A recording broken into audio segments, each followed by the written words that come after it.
Welcome, everyone. This is a full house. Good afternoon. My name is Maria Blanco, and I'm on the board of directors of PPIC. We're really excited about the program today. We picked a very important anniversary for many reasons, and this is the 100-year anniversary of the first women legislators elected to the California Legislature.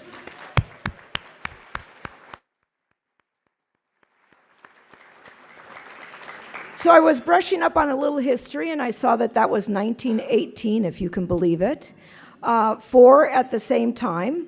And then there was a dry period. And then what really, I have to say, amazed me when I was reading in preparation for these very brief remarks was to see that the number of women now is at its lowest in the California Legislature since 1998. There are only 9 women in the Senate out of 40 senators, and 19 women in the Assembly out of 80 Assembly members. So while we're here to celebrate, I think we're also here to encourage women to participate. We are voters, but I think we also have a role to play as elected officials. So enough of my extemporaneous remarks here. This event is part of the Sutton Family Speaker Series. The whole family is here. Let's thank them very much. They do this every year.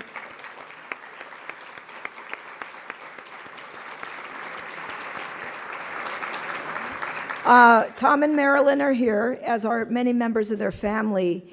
This is a program, their generosity allows us to have conversations that need to happen in California, across parties, across regions, very important for the body politic of California. So we're very, very grateful that we have this annual series which they support.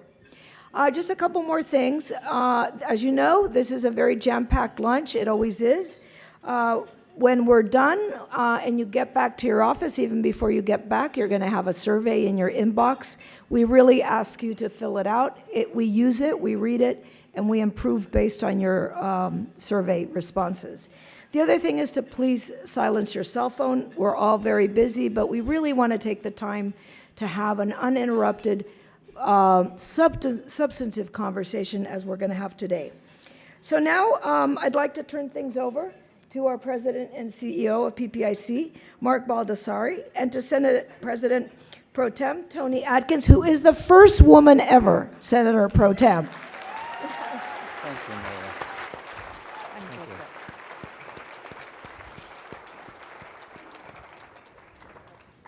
Well, welcome, everyone. Thank you, Maria, for those inspiring comments and for all the work that you do on the PPIC board. And Senator Atkins, it's a pleasure to be with you on this stage today. And while we were waiting and listening to Maria's comments, I was able to negotiate a few more minutes of the senator's time. So I'm going to take advantage of that. So if we don't quite follow the program, it's because, yeah, I learned something about legislative negotiations while I was off the stage today. But ask at the last possible minute and yeah, right. Don't do that. No. So I just want to make a few comments about Senator Atkins' rise to the current position she's in as the first woman who has been is the Senate President Pro Tem. So between 2000 and 2008, Toni Atkins was on the San Diego City Council, and during that time, the members of that council chose you to be their mayor for some period of time. And in 2010, Toni Atkins was elected to the Assembly the same year that Governor Brown won that election. And in 2014, Toni Atkins was selected to be the Speaker of the Assembly by her colleagues.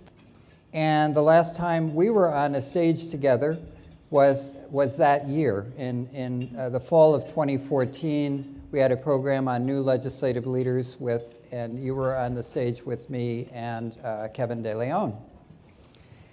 And 2016, Toni Atkins from the Assembly was termed out and became the candidate for senator, won that election in 2016. There were a few other things going on that ballot that year. What were they? In any case, and then in 2017, your colleagues at the end of the year chose you to be the Senate President pro tem, and in March you were sworn into that role.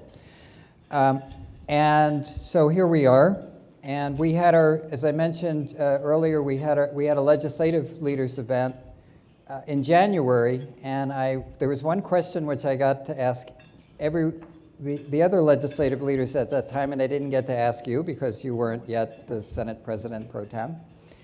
And so I want to ask you today, to get this conversation started, what do you see in the time remaining in this session as the one or two issues that the governor and legislature should be working on that are the most important issues for the state of California? Well, clearly, I'm going to have to say, from an emergency standpoint, fire safety, emergency services, disaster preparedness, and everything that goes along with that. From the 130 million trees that have died to the communities, we have really got a serious budgetary and package of conversations to have that need to happen fairly quickly.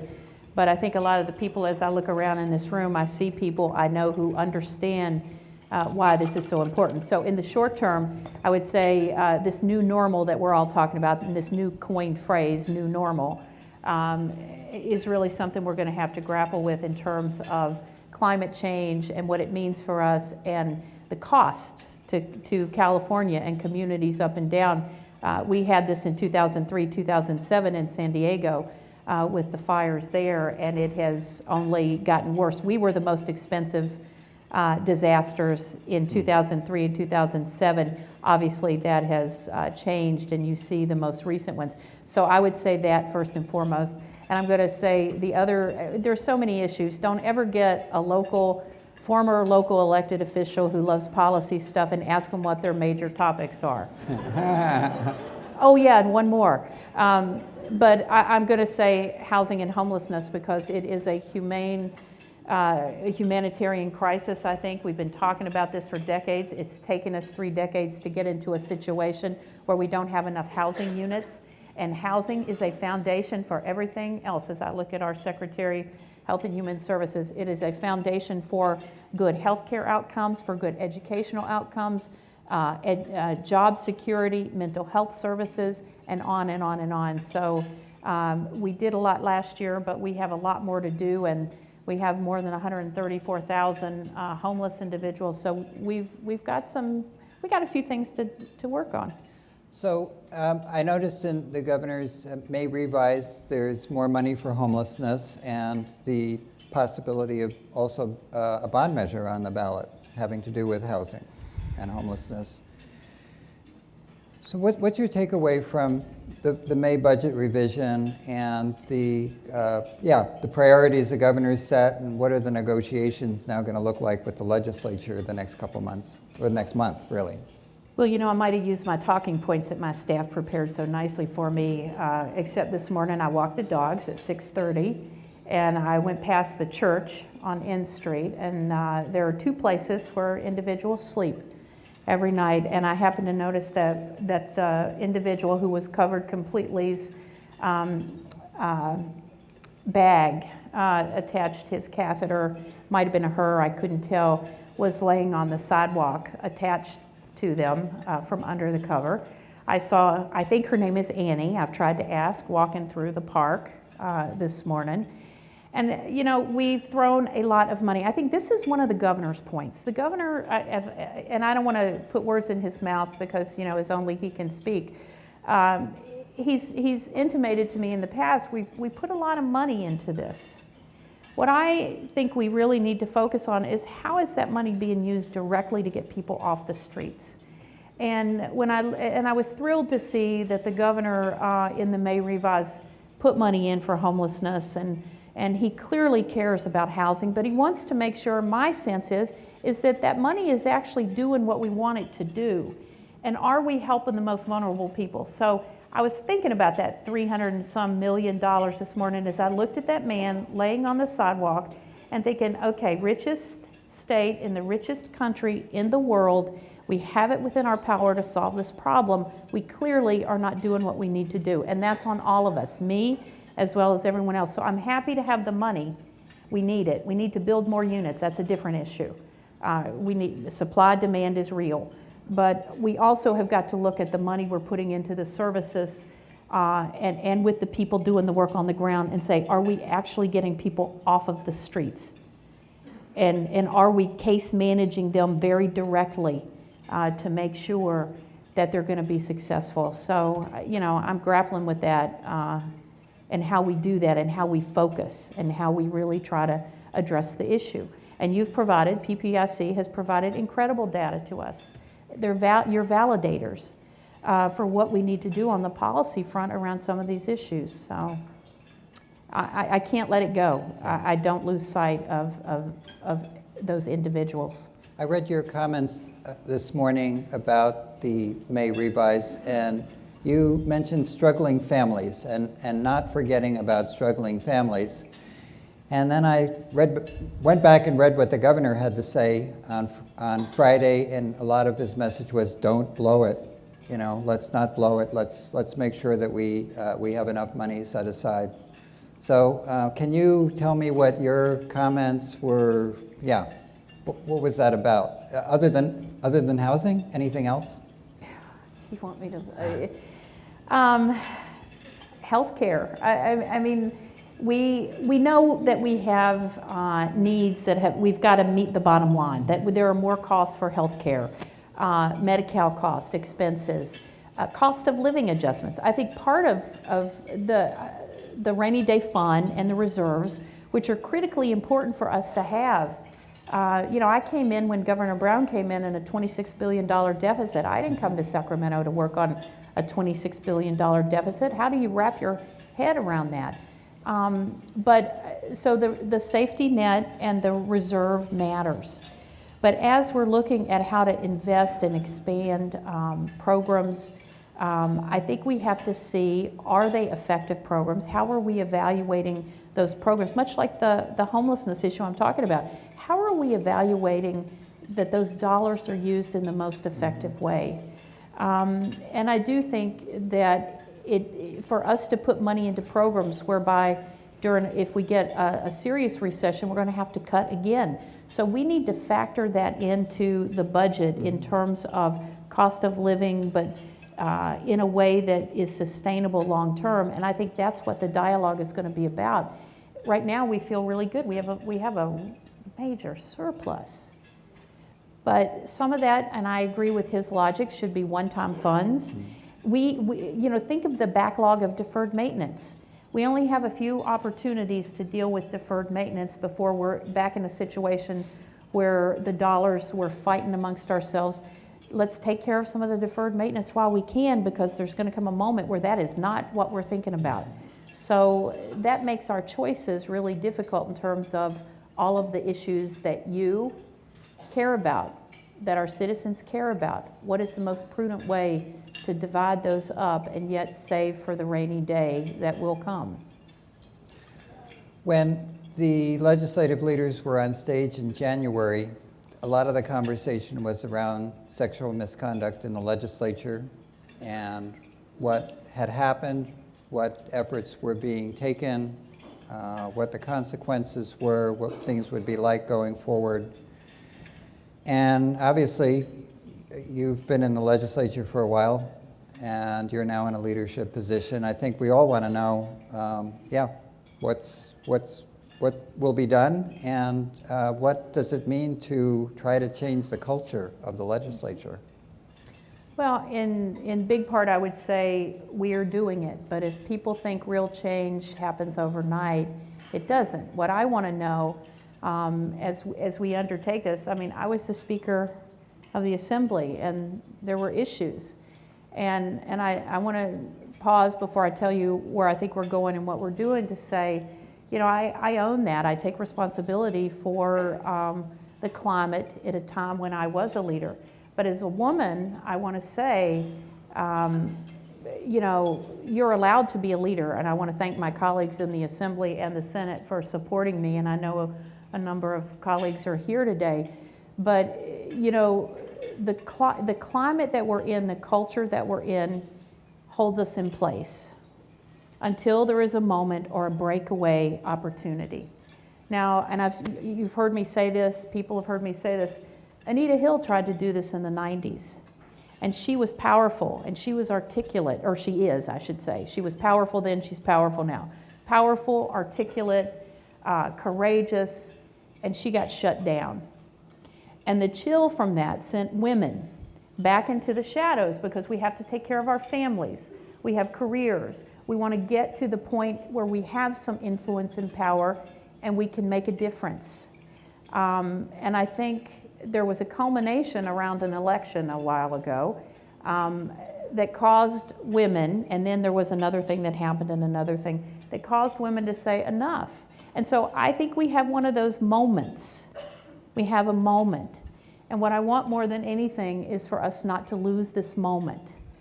You know, because if we lose it now, it may not come again for some time. And so I think we have to think about ourselves. We have to think about our daughters, our granddaughters. Let's think about our sons. And so when I think culture change takes time.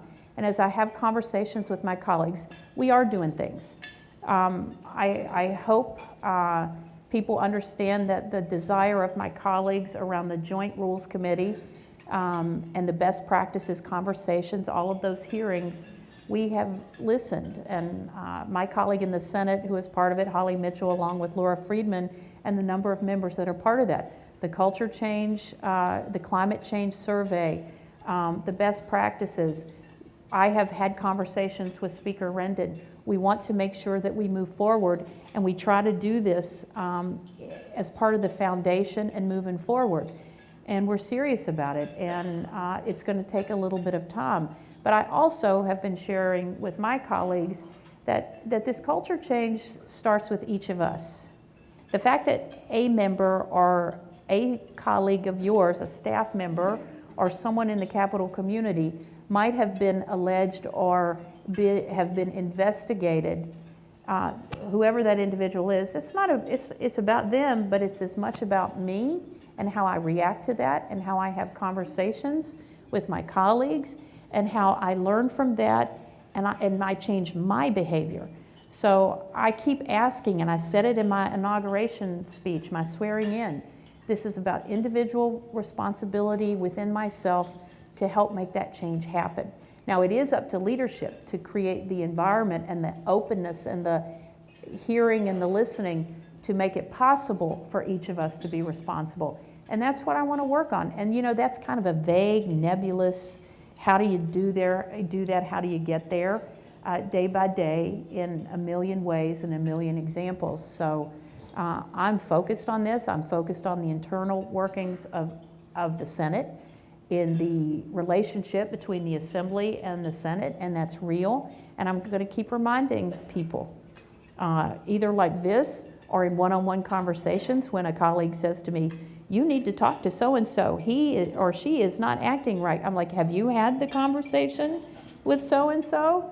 Okay, once you have that conversation, come back and let's talk about it.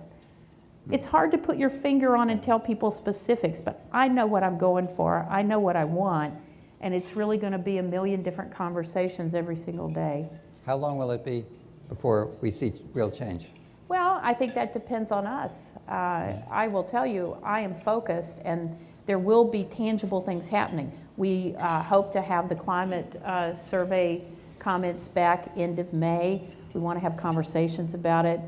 We want to be able to inform our changes and best practices based on what people have told us, as opposed to what we think we should be doing before we get that information back. And so I think you're going to see movement this year into next year. We want to be transparent. We want to discuss it. I am updating my caucus I want to make sure that there is conversations with the Republican caucus as well as the Democratic caucuses. There's a lot of conversations going on.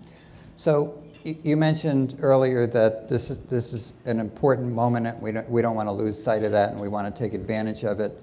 So as somebody who's been in politics for so much of your career, what do you think will be the political impacts of the MeToo movement in California? Do you see more women running for office? I think that's happening. I see it on the ground. Certainly, Wendy Carrillo just replaced a male assembly member.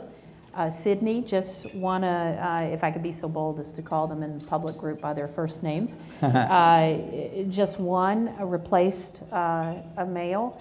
I see more women running. But, you know, the studies still show, much like your own studies that we count on to inform us, a lot of the studies still show us that women shy away from running for a number of reasons. They need to be asked. They think we think we don't have the skills. Many people think, well, I got to think of my families first and foremost. What will the impact be on my family? It seems like such a dirty business, politics. All those things that we've heard are still true. Now, I think some of it is changing. We see men and women in the legislature now, younger with families, and they're finding ways to make it work for them here. I mean, I'm finding ways to make it work with my 2 dogs and my spouse, who left me with 2 dogs this week. So if I'm late to something, you could have brought your dogs today. It would be all right with me. Haley, maybe, not Joey. Okay. So you've had a remarkable career that's still going on, and who knows what's next. But maybe you could tell us about what the circumstances are that have led to your ascent to be the first woman Senate President in California, and what does it mean for other women? Mm-hmm. Well, again, I'm going to thank my colleagues. A leader is allowed to lead, and I appreciate that. Chris Kehoe was an incredible mentor to me, and still is. Dee Dee Albert, Lucy. I mean, I look at the women who have helped and supported me. And what did you see in their leadership that you tried to, tried to follow on? Well, you know, I'm fortunate in San Diego, those of you that are familiar, when I look at people like Lucy Calais and Dee Dee Albert and Chris Kehoe and Denise Ducheney and Susan Davis, and I'm afraid to miss anybody, these were incredible women who actually were about supporting each other. I mean, it was a willingness to listen, a thoughtfulness. You know, Chris Kehoe did everything to be supportive of me, and I will never forget that.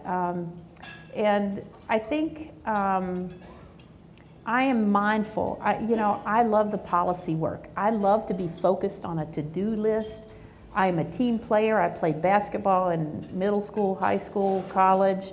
I'm a twin, so I'm a we, not a me. I've never been a me. I've always been a we.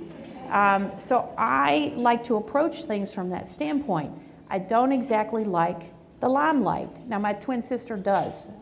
She got that. I didn't. And the only thing that allows me to really do that, I'm more of an introvert, is if it is for a reason or a cause.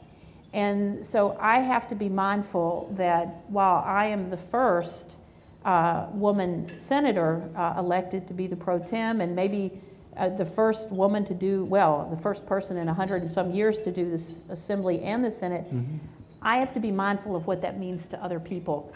I get people who are coming up to me all the time, particularly women who say such wonderful things to me. And I'm just like, oh man, I'm just me.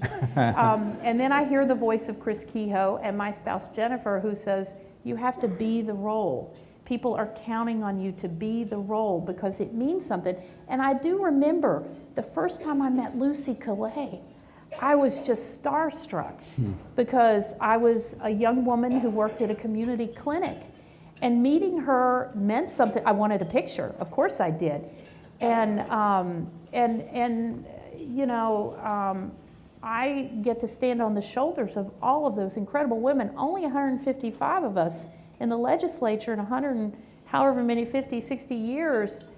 There's been thousands and thousands of men and 155 women, to the point that I almost know all of the women's names. Thank you, Sonny, wherever you went. Sonny Mogenet, thank you for working hard on that history, because I almost know all of the women. Now, that's a good thing, but it's not a good statement. So I stand on the shoulders. I am cognizant of that, not just for women, but for the LGBTQ community. I'm mindful of that. And so I'm going to work hard to do it right and to represent, and not to shriek into myself because I don't want to be in the limelight. I'd rather be back here doing the work and wallowing in the policy and having conversations with you about affordable housing and how we get it done. So about a quarter of the legislature now, women. As Maria mentioned. Other states have Arizona, Nevada, Oregon, Washington, all higher percentage. So what advice do you have for women who are interested in running for politics, and how should people prepare? Should they go meet inspiring people like you did early in their life, and you know, take them as examples, or how do you suggest that people get interested and involved? There are wonderful organizations that help women be prepared, from Emily's List to Emerge to in San Diego, Run Women Run, many groups, California List. I think partially it is being, you know, all of the great young women I meet are working hard on an issue, a topic. Follow your heart, do something you believe in, get engaged, be part of it, but then seriously think, could I be someone to be appointed, elected, or run? Young women, older women. When I convinced Shirley Weber to run, she had already retired. She had had 40 years in education. She reminds me all the time she was living a good life. And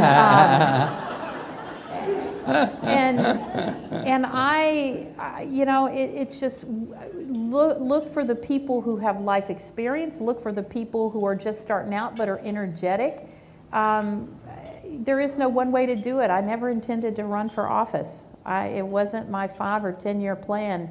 And I think for a lot of women, that's how it happens. It's like, well, this wasn't in my plan. It's not unusual that I say I didn't plan to run for office. So I think, I do meet with women all the time who want to talk about how they can do it, because I think, you know, Chris Kehoe gave me that opportunity, and I want to make sure and give it to other people, because that will change the culture. Being represented, whether it's LGBT, African American, Asian, women, California really does have the diversity like nowhere else. And when you see that diversity in action, and in part our legislature has some really good diversity, but we're not there yet. You know, the fact that we only have 9 women in the Senate, and then you get conversations about there need to be more women on the committees. Well, 9 women only go so far. You can only serve on so many committees and be effective. And so, you know, we do need that. But we also need more diversity. You know, we don't have a Latina in the Senate yet. We don't, you know, think of all what we don't have, and we do want to reflect the diversity. So plunge in. So you've been Speaker, now you're Senate President. What do you think is going to be your biggest leadership challenge in this role? Golly, I should have already thought of all these questions, right? You know, I think it really is. To me, it is staying focused on some of the culture change, and by that I don't just mean around the MeToo movement. I mean around relationships between the Assembly and the Senate, between the Democrats and the Republicans. Look, we're always going to have philosophical differences. We're always, you know, going to have the green or the red carpet. I actually like both colors. I think it is, how do we challenge ourselves to do what citizens and voters and taxpayers want us to do? Communicate a little better. How will you approach relationships with Republicans and the relationship with the Trump administration in your leadership position? Well, the Republicans are easier in my mind. Okay. So let me focus on the positive aspect of what I think we can do. You know, I have lived 35 years in San Diego. San Diego has not always been a Democratic blue wave. I mean, I think it is by the numbers now, but I come out of a history where you work across the lines to get things done. I would have never gotten marriage equality amicus brief without Jim Medaffer and Jerry Sanders.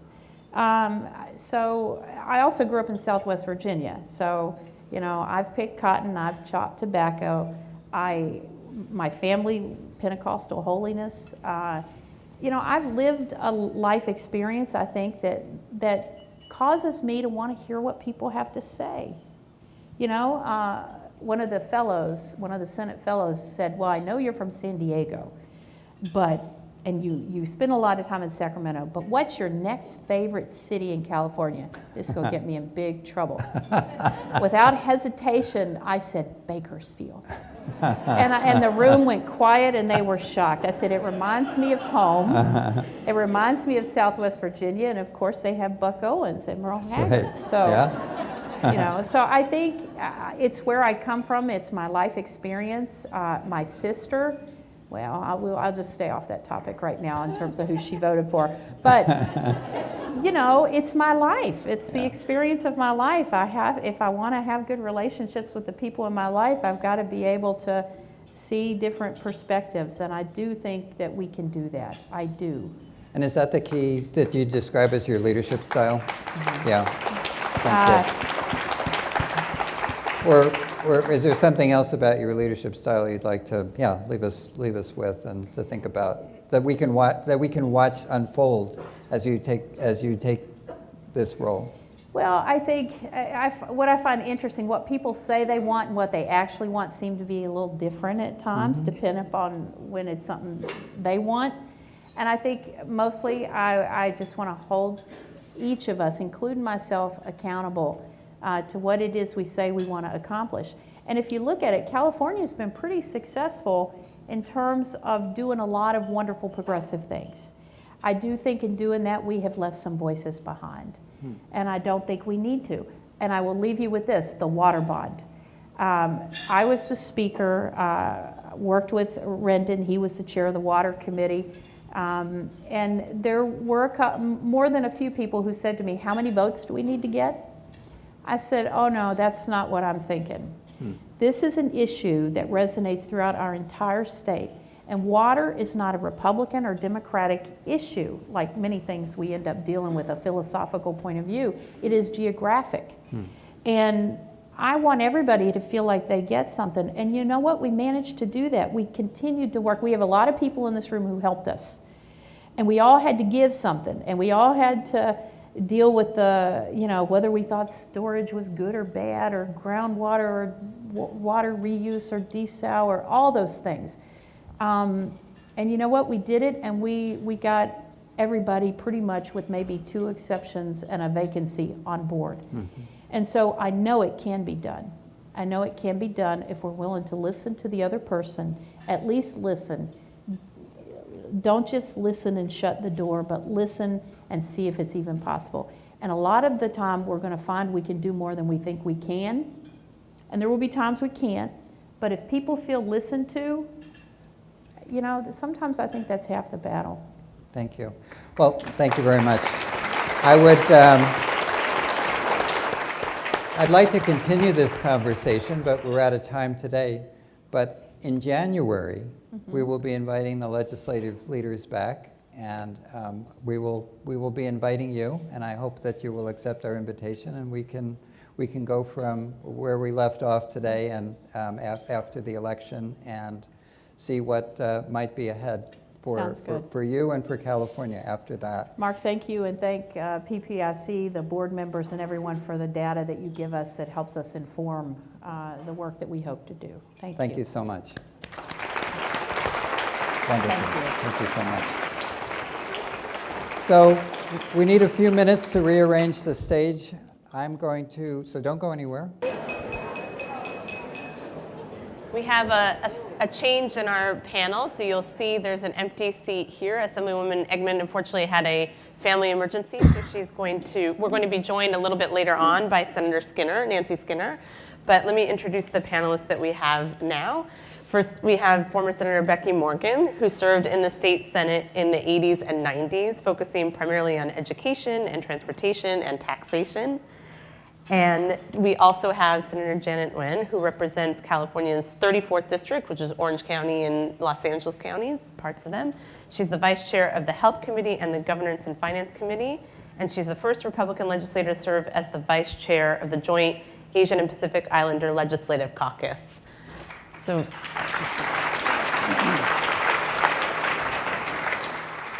thank you both so much for joining us. Just to start off, if you could talk about why is gender diversity important in the legislature?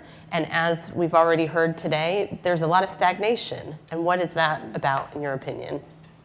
Well, let me start perhaps with a little history. Many people here may know, many may not. The first woman elected to the state Senate was Roseanne Vuitch, and that was back in 1978. The legislature had been in session for quite a while before her election. One of the things that she had to do, wanted to do, was to have a restroom for women, because she was having to go down the hall to the public restroom. And so she started what is now the Rose Room. And she also did wonderful things for her constituents back in Central Valley, Dinuba, in that area, representing the agriculturalists.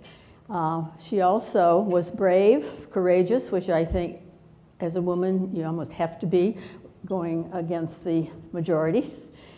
And she would ring her little bell when the president pro tem said, "Gentlemen of the Senate," and got attention. So she was the first woman in the Senate. I was hoping today that Diane Watson would be able to be here, but I understand that that didn't turn out to be the case. Because when I went to the Senate in 1984, I had no orientation, not having been in the assembly. And my male seatmate didn't say a word to me about the procedures, the process, or whatever. And it was Diane Watson, Senator Diane Watson, who came over to my seat and said, "Do you know what's going on here?" I said, "Well, really, I don't." Hopefully I learned quickly, but it was a woman helping a woman, which I really appreciated. From an opposing party, correct? From an opposing party. At that time, I was a Republican. I went and declined to state several years ago. I would also like to acknowledge here today someone that worked very collaboratively with me and has been chair of PPIC, Gary Hart.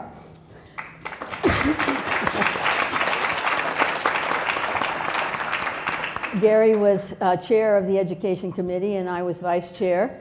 And we didn't vote identically on everything, but we worked well together. And I'm hoping that environment and that attitude returns to the legislature, because that's the kind of environment that I like to work in.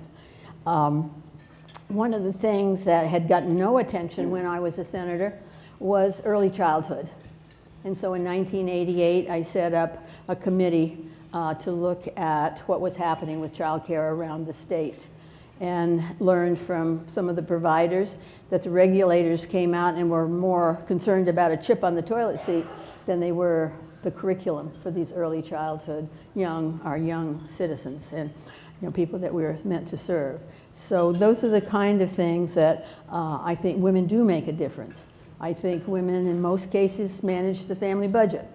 And when being on the Rev and Tax Committee and having a master's in business, it was important to me that we look at the budget and balance the budget. And I think women did listen, as the President Pro Tem just mentioned. Listening is important.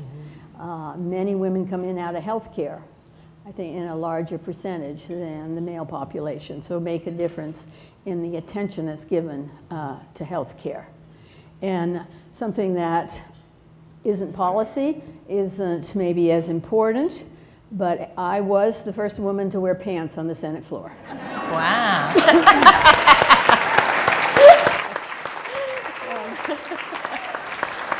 And Becky DeValle was the one that came up to my office that day. It was a cold January morning back in Silicon Valley, and I didn't even think about it. Very honestly, I did not think about it, and I had this very nice new wool pantsuit, put it on, went to the floor of the Senate Monday afternoon, I think Becky was set up by her male reporters, but maybe she came on her own and came up and said, "Are you aware that you are the first woman to have worn pants on the Senate floor?" I said, "Well, actually, I wasn't, but why not?"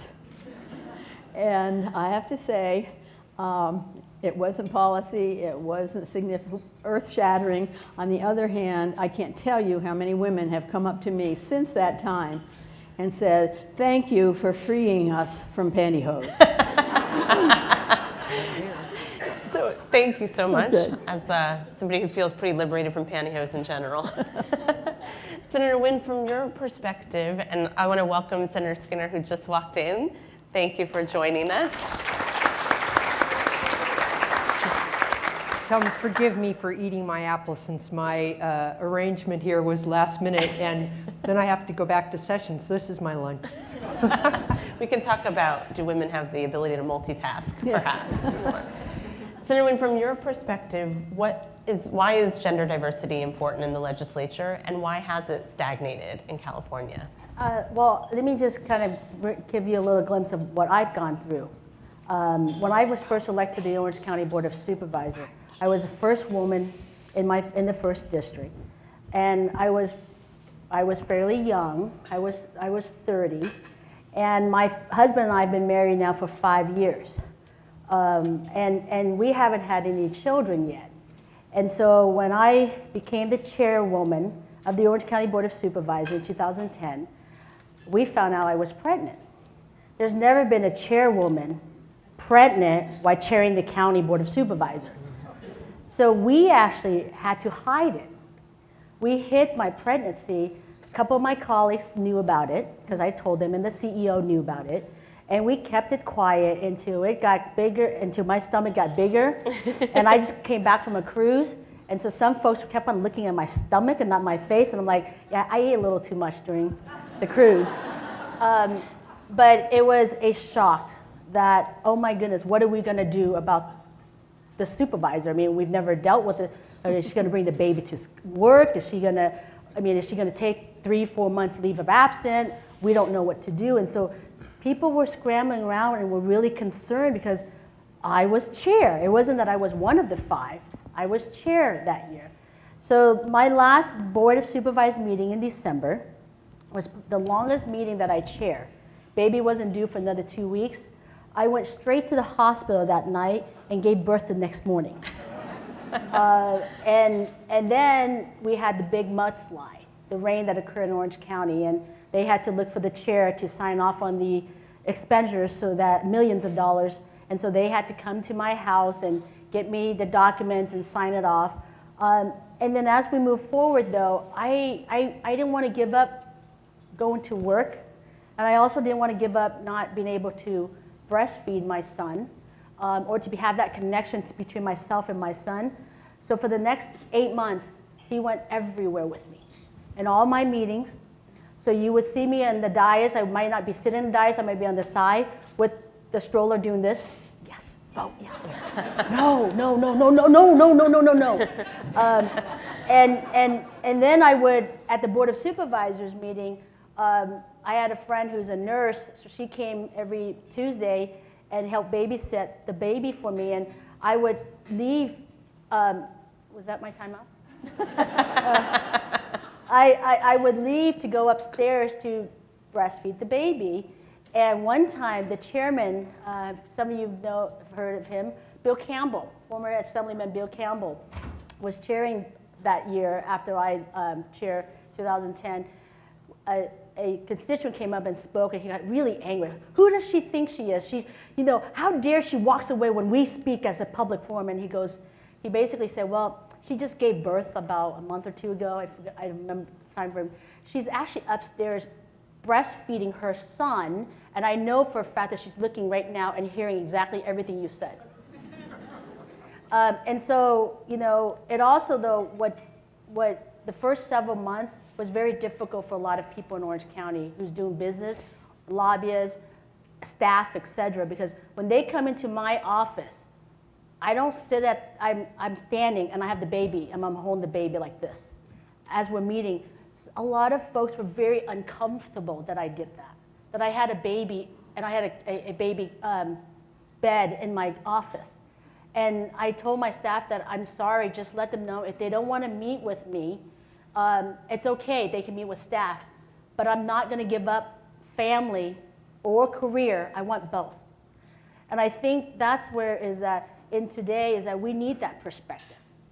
When I first came on to the Senate, I was the only member who has children under 5. My son is 7, and my oldest is 7. My youngest right now is 5. Now we have also Senator Josh Newman, who has a newborn. I think she's a little over a year old, or close to a year old. And so I think that perspective is very helpful, because we are legislators who are implementing policy at a 30,000-foot level on families and children that we have no clue right now how they're dealing with. And I get to do both. I get to do the 30,000-foot level, and I get to stand there and say, wait a minute, that's not going to work for this working mom, where I have to leave to Sacramento. I mean, I was up at 4 o'clock this morning so that I can get the laundry done, so that I can, put the dishes away. I can make my son's lunches, get their clothes ready. I actually put a stack out Monday, Tuesday, Wednesday, Thursday. Their pants, shirt, underwear, and socks all stacked for my husband just to grab them every night. I try to make it as easy as possible for my family, but without their support, though, I can't do what I do. But I think that's why we need a different perspective. And it doesn't have to just be a working mom, but I think just diversity, because we all come from different backgrounds and different upbringing than others. And so I think it's actually has stagnant in terms of women in politics, because I think it is very difficult. We are told we have to choose. And it's not easy. I'm not telling you what I do today is easy at all. It's actually extremely difficult. But it can work. But I think we have to get that message out. Senator Skinner, can I just, I'm going to tweak it just a little bit for you. From your perspective, we've talked so far today about how California is not only has the number of women in the legislature stagnated, but it is lower than many other states. It's lower than Nevada, it's lower than Oregon, it's lower than Arizona. We're right on par, right beneath Texas. And Texas is not a place that people in California generally like to compare themselves to. And one of the things that I read in the research is that it's not an issue of women winning, it's an issue of women running. So Senator Skinner, I wonder from your perspective, what is going on in California? Why are there not more women interested or willing to run for office? Well, I think the research is, yes, it's partly a matter of women not running, but it's also that women don't always win because they're not always as well funded. And I think that still has to be factored in this equation. And why are women not as well funded? Women are not as well funded for the same reason we don't receive the same pay. We still have a gender pay gap, and we are not reflected as CEOs in Fortune 500 companies, or even in the constitutional officers of state of California or other places, nor are we on corporate boards. I don't know what the numbers are regarding nonprofit boards. I imagine it's a little better. But when you don't have those, that type of access in your direct contacts in your phone to be able to call people and ask them to write a max check, it is harder. And then additionally, what I always joke about is that while there's no PAC that I know of that's named the Men in Power PAC or the Men PAC, basically most are. And when I mean PAC, I say political action committees. Why do I say that most of the PACs are the guys' PAC? Because most of the board of the PAC or the decision makers for that PAC are men, with rare exception. So for example, when I got into the assembly, there were maybe, I think, 2 different PACs that exclusively gave to women. Emily's List and National Women's Political Caucus. That was it. And the Women's Caucus, the Legislative Women's Caucus, was the only caucus in the Capitol that did not have a political action committee. The Latino caucus did, the Black caucus did, all the rest of the caucuses did, but not the Women's Caucus. So I'm like, well, you know, if the Women's Caucus won't even get it together to have a PAC, what does that tell you? So I and Noreen Evans, who was in the assembly at the time, we got the Women's Caucus to form a PAC. Now the Women's Caucus is a bipartisan caucus, so we had to form our PAC as a Democratic Women's PAC. Certainly the Republican women would have the same ability to do so if they choose to, but we formed one called WHIP, Women in Power, and since that time we have maxed to all of the competitive Democratic women running for statewide office in the state of California. Now, back to the question of why don't women run? So I think why women don't run, there's lots of research on this. Partly, they don't feel as comfortable running the money, raising the money, and that is somewhat of a cultural thing. And I work very hard to try to get the women that I know that I'm pushing to run to get comfortable around asking people for money. And it's really just a kind of comfort thing. But it's very correlated to the other reason why many women don't run, which is they don't self-select. Women in general tend not to promote themselves. They need someone else to ask them. And unless there's entities out there pushing women to run, qualified women don't often think to themselves as, hell, of course, I should run. And of course I'm qualified. And of course, you know, I have just as good of a shot at winning this race as this other guy. You don't find that as an issue with very many men. If you ask most men, you know, how did you come about to run? Did someone ask you? It's rare to never that someone asked them. They just decided they'd run. Whereas when you interview women who run for office, very commonly it's a group of people push them to do so. So that's just another factor that we have to help women get past. But I want to just make one final comment, and that is around the reasons that we need more women in the legislature. From my point of view, the different things that were expressed, like Janet's expression around her experience as the mother of small kids, those are all very valid and very legitimate, but I think we need to be in an equal number to our population in the legislature because it's just right. And I don't necessarily carry. It's not that I am not in favor of family-friendly policies or women-friendly policies, but mostly I carry, if anybody looks at my bills, I carry bills around criminal justice reform and around energy and climate change. Those are two expertise I have. And I have those expertise almost better than anybody else in the legislature, and I'll say that proudly and loudly. And it's not because I'm a woman, it's because I have a professional background in it. And I should not be excluded from carrying bills like that just because I'm a woman and somehow I'm supposed to carry only bills that are female subject matter. No, I'll carry bills that are female subject matter, but I want guys to carry those too. And I want women to be in the legislature because it's right for women to be in the legislature. Senator,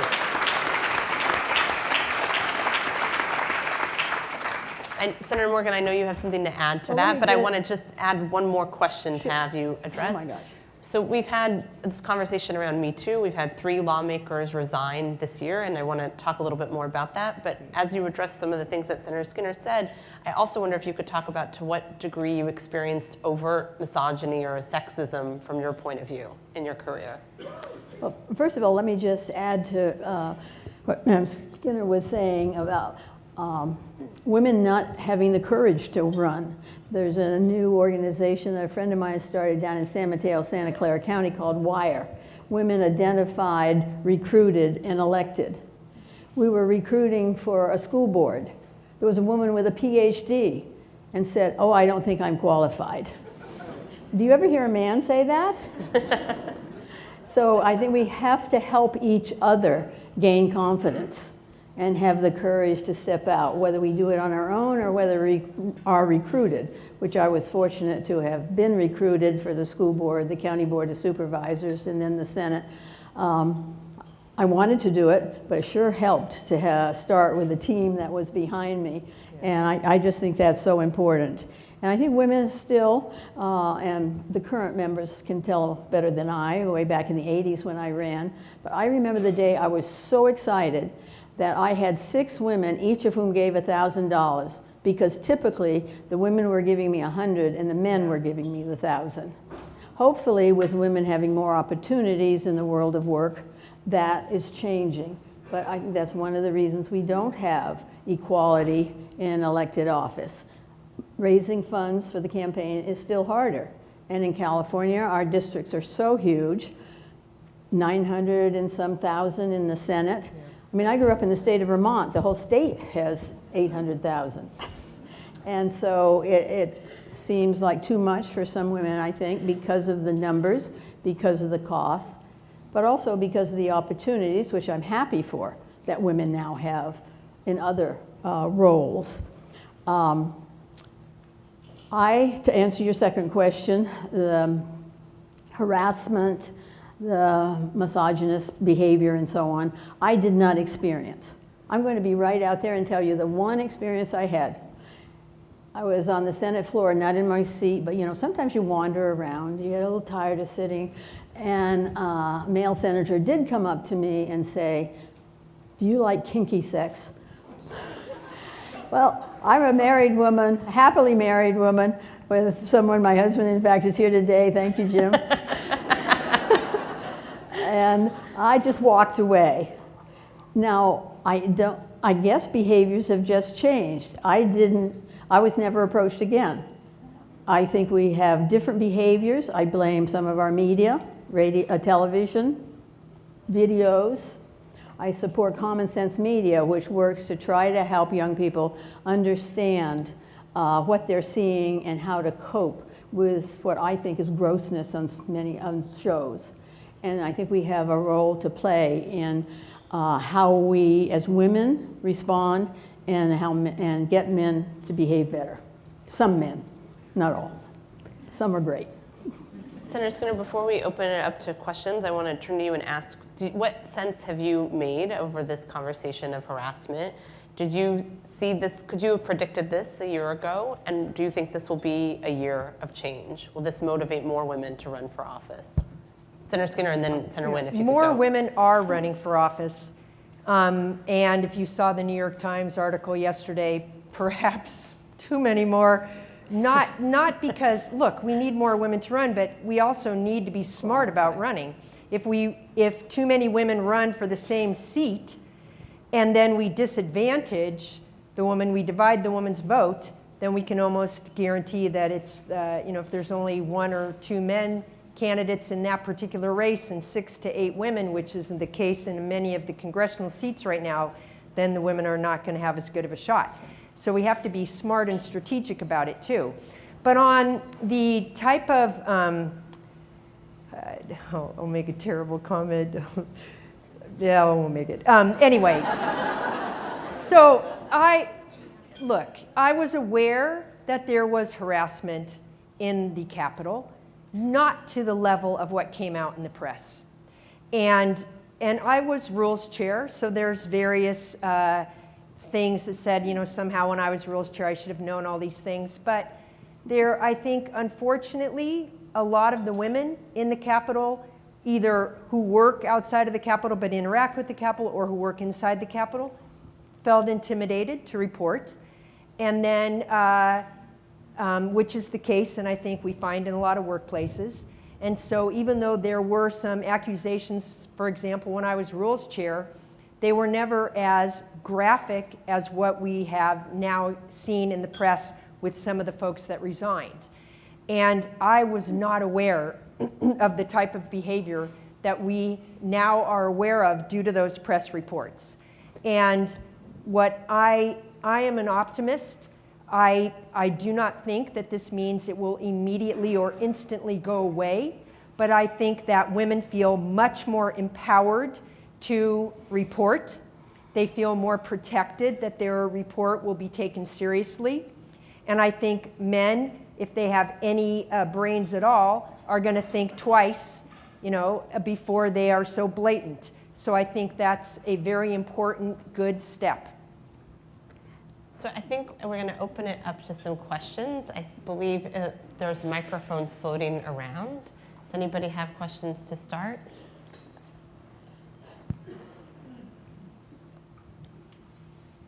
Thank you.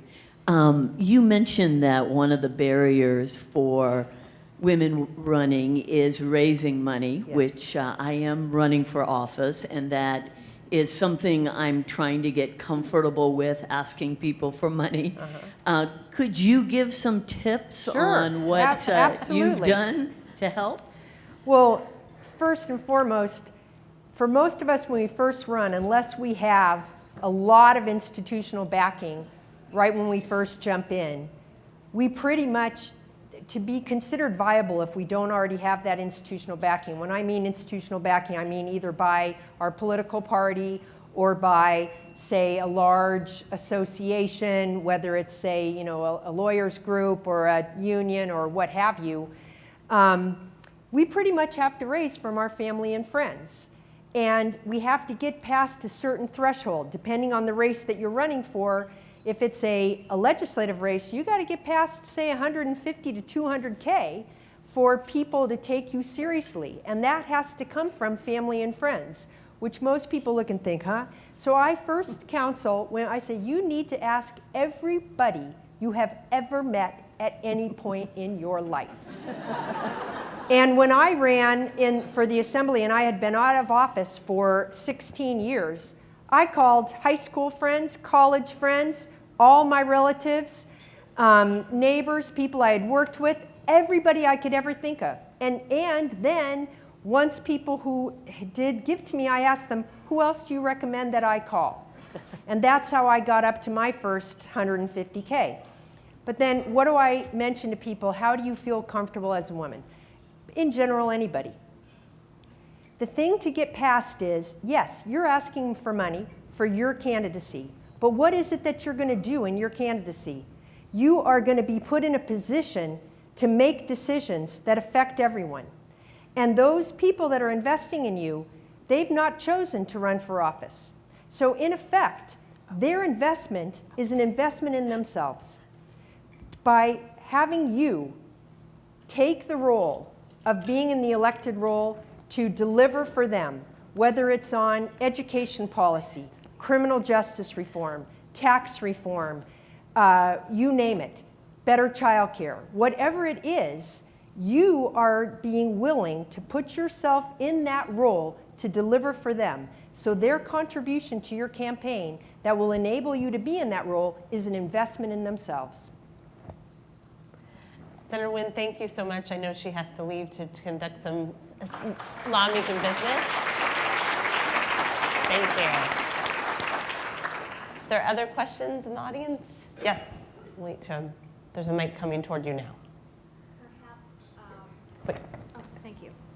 Perhaps you could each tell us what it costs for you to run for office. There's a time disparity here, so Becky, if you could, I'm sorry, Senator Morgan, if you could tell us what it cost you when you ran for office, and then Senator Skinner, if you could tell us what it cost you.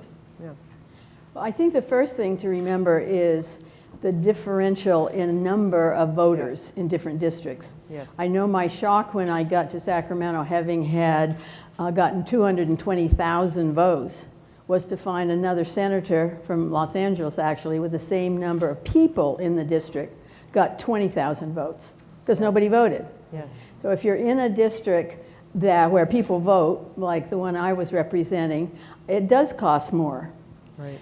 It's not something I was ever particularly proud of, although I was the answer to a question in the old California Journal, which legislator was the first one to raise $1 million. That was 1984. Wow, wow. And but for any of you running for office, women should stick together, but we need the help of men still. Yes. Because they give more and they're more comfortable with asking each other. And I was blessed to have a husband who went out and helped, and I had a male finance chair. I'll take advantage of whatever the options are. Right. So when I ran in 2008, and I ran for the assembly, and I represent an area where people vote in big numbers. They are registered and they vote in big numbers. So I represent the East Bay, Richmond, Oakland, Berkeley, El Cerrito, those communities. And in my 2008 election in that assembly district, which was about 400,000 to 450,000 folks, it was before the top two, so I only had to, it's a very Democratic area, I only had to win in the primary and then I was over. I had to raise $400K for that race. In the Senate seat, because it was the top two, double the size, huge number of voters, I had to raise $1.8 million. I think also you should understand it depends on what your opposition is. If you're an incumbent, it doesn't cost so much. But when I ran for the Senate in 1984, I was running against 2 former senators in the primary and a former senator in the general election. Yeah. So it took a lot to get out there and be known better than former elected people. Yeah. I see another hand over here. Oh, in the back? Okay, thank you. Sorry, didn't see you. Senator Skinner, you had mentioned earlier you thought part of the challenge of women running was the lack of self-selection or self-promotion. Yes. I'm wondering if you think that with all the conversations taking place these days, how that's going to impact the younger generations moving forward. Well, I think we've already seen the shift. We already have seen many more women running. So the New York Times documented it yesterday, but also if we just look in the races, so you've heard the numbers about how we have the lowest number of women in both houses, Senate and Assembly, that we've had for a long time. But the last 3 special elections, women won. So Jimmy Gomez got elected to Congress. That was an Assembly seat. Wendy Carrillo took his seat in the special election. Sebastian Ridley Thomas resigned due to health reasons. Sidney Kamlager, a woman, took his seat. Raul Bocanegra, who resigned due to the sexual harassment issues. Luz Rivas just took the most votes. She didn't win yet, but she's highly likely to win, so that's going to be a woman taking that seat. So we're already beginning to shift that, and whether we can pull off the same increase in the Senate, we're hoping. That's really what a lot of us are working on. But you have many more women now being willing to run. So you're starting to see that both, whether they're self-selecting or not, you're seeing more people and more women pushing women to run, and I would guess more women self-selecting to run. So it's already, that tide's beginning to turn. Question over here.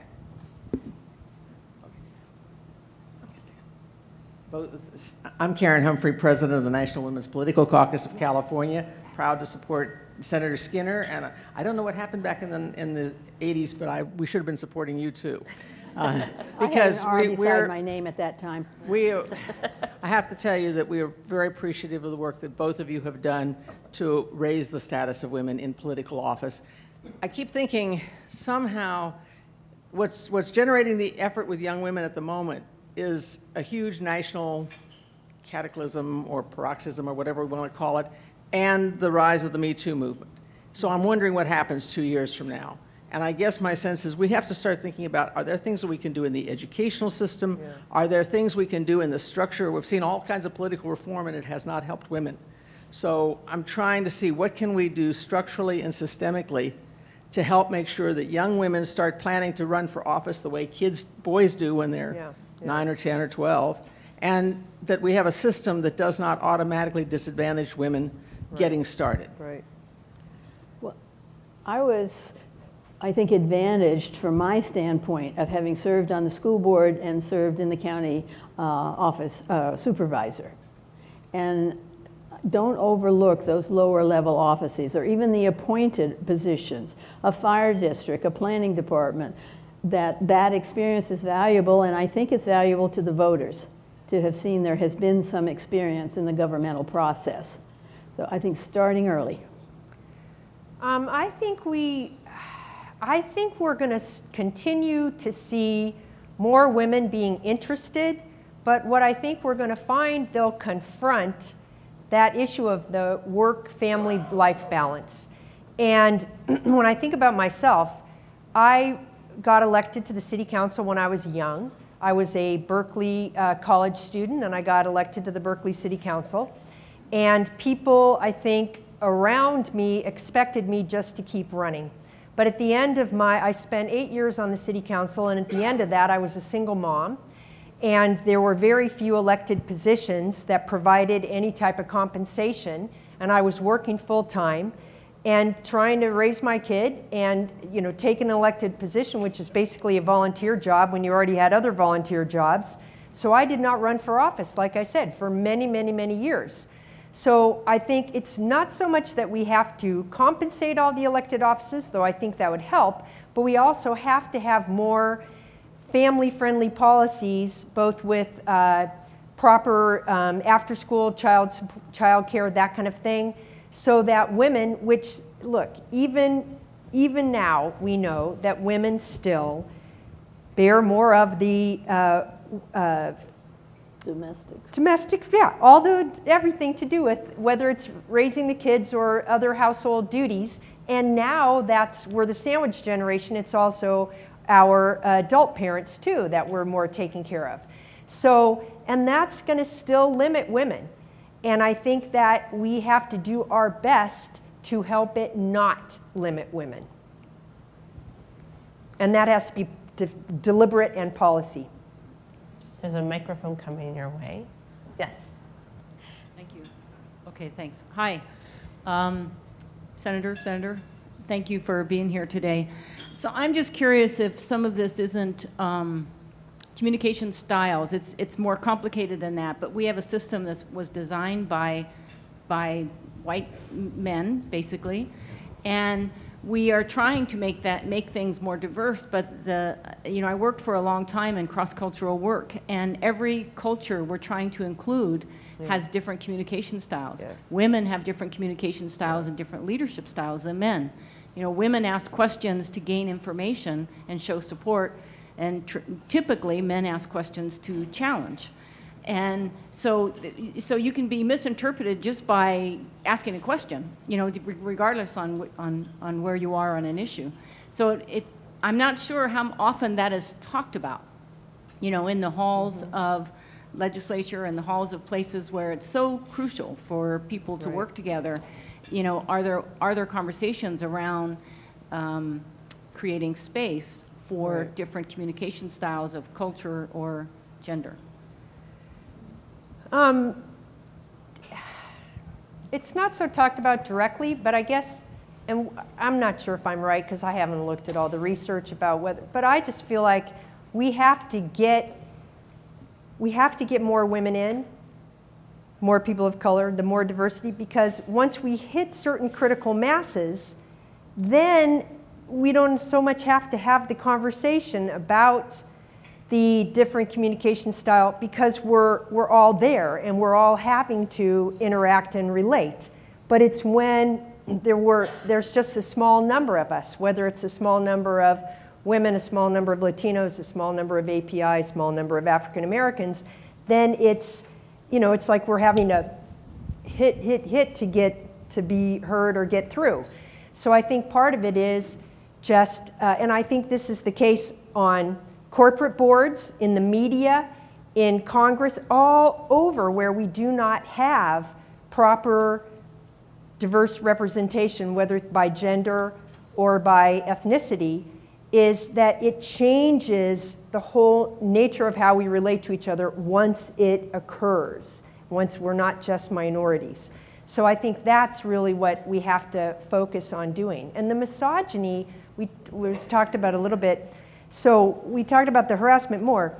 That's more blatant. The misogyny is much more subtle, but it's very much there, very, very much. But it's very subtle, and it's very hard to call it out. And maybe it's not conscious also. Pat, let me speak to getting elected first. Running against 3 former senators, I guess what I found that allowed me to win, one, I was better prepared at the debates. I found they weren't all that well prepared, and I found that I worked harder. Yeah. I think it's also important, of course, to listen and to understand the issues of your particular district. But I don't think we can ever underestimate the importance of hard work. And being women, I think in most things, it takes more hard work. But that is just a fact at this point. Once you get there, I served as a different time, and I don't want to speak to what it's like there today, because I felt that it was not an unpleasant place to be in the state Senate. And in fact, I'm grateful for that experience. We have many more questions that we could ask, and we could be here all day, but we're out of time, so I'm going to turn it over to Mark Baldassare, and thank you all so much. Thank you.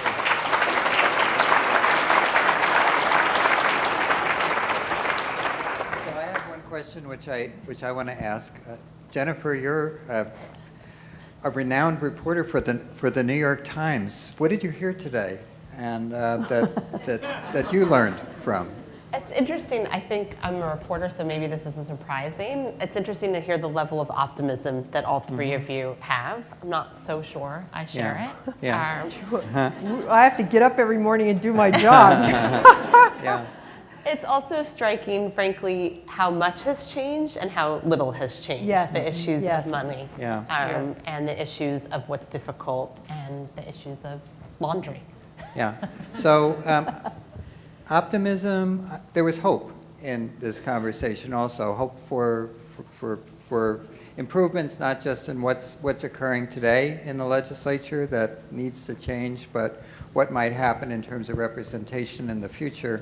But I also want to say that I found, real courage and commitment in all the comments that I heard from Senator Atkins and from the members of the panel, and appreciate your public service, and thank you for being here today. And Senator Skinner for coming in at the last minute, and Becky Morgan for coming back to Sacramento. Thank you very much. And Jennifer for being here from Los Angeles and taking a day off from being a reporter at the New York Times. I really appreciate it. Maria Blanco, really appreciate your leadership and being part of the program here today. Senator Atkins had to leave, and Senator Nguyen, all of you. Before we leave, I want to thank two people on our staff who brought this issue to me and said, Mark, it's going to be the 100th anniversary of women in the legislature. Let's do something about this. And that is Deborah Gonzalez and Abby Cook. If they're here today, thank you very much. And they said to me that, well, there's a big program going on with Sunny Mojenet, and we want to make sure to acknowledge that and also give us a chance to hear what might be coming up next on this topic, that we might hear some more. So thank you.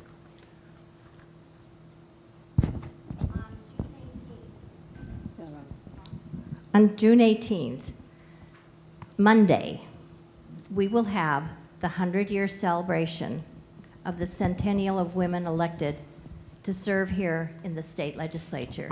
So I would like to invite all of you to attend. There's no cost to attend. Please come. You want to see Becky Morgan's pantsuit? It will be on display. As well as many other items. One of the things that our organization does is we collect the history of the women that have served. We have done oral history interviews, video recorded. And the reason we've done them video recorded is because you don't get, when you read a book, the same twinkle in the eye, the same giggle, the same reveal of the personality of the individual that you're reading about as you do when they are speaking to you through a video recorded interview. So we've been very fortunate. We have over 22 already. Some of our women have already left us, Marion Bergeson and Lucy Calais. They have been video recorded and done their interview. And the women that I interview provide us with materials that they've had, letters, plaques, photographs, clothing. So we have clothing that starts in 1918 and goes through, the most recent would have been Bev Hansen, who was also in the 80s. I believe she left the legislature in the 90s, so that would be the most recent of the clothing. And they'll be displayed on mannequins. It's all going to be at 900 N Street at 5 o'clock. That's the California State Library, and we will have a reception as well. So please join us. There's also going to be a panel similar to what's done here, although a little different. We call it Women See How They Run, and what it is the women will be represented, the past will be, one of the things I neglected to tell you is the women all have numbers, just like the presidents. So number 13, Yvonne Brathwaite-Burke, and number 15, Leona Eglin, will be representing the past. Autumn Burke, who happens to be the daughter of Yvonne Brathwaite-Burke, will be representing the future. And then the newest, or the only Sikh woman elected, who was elected as mayor of Yuba City, will be representing the future. So that panel will address the evolution of women running in the state of California and what we see the future to be as well. So that's at 3 o'clock, and it will go till 4:30, and that is in the California State Supreme Building. So everything is very close to the Capitol. If you would like to come and see the women take photographs, it's at 11:30 on the West Capitol steps. And that will be just for the women that are coming. But we have some incredible people that are coming. Number 24, Sally Tanner, 13, 15. Jean Duffy is coming. Number 23, I believe. She's bringing her husband, Gordon Duffy, both members of the legislature. He's now 94. So there's a lot of history there. These are the women whose shoulders the women that are there now stood on to get there. So thank you. Please join us. Thank you. Thanks. I also want to thank the Sutton family for sponsoring this wonderful event today and for listening to me when I called and said we've got a great program to put together this year. So thanks very much for you to be here. It's very special for us. And to all of you, I hope you're all inspired and informed like I am from this event today, and have a wonderful afternoon. We look forward to seeing you at the next PPIC event. Thank you. Good job on your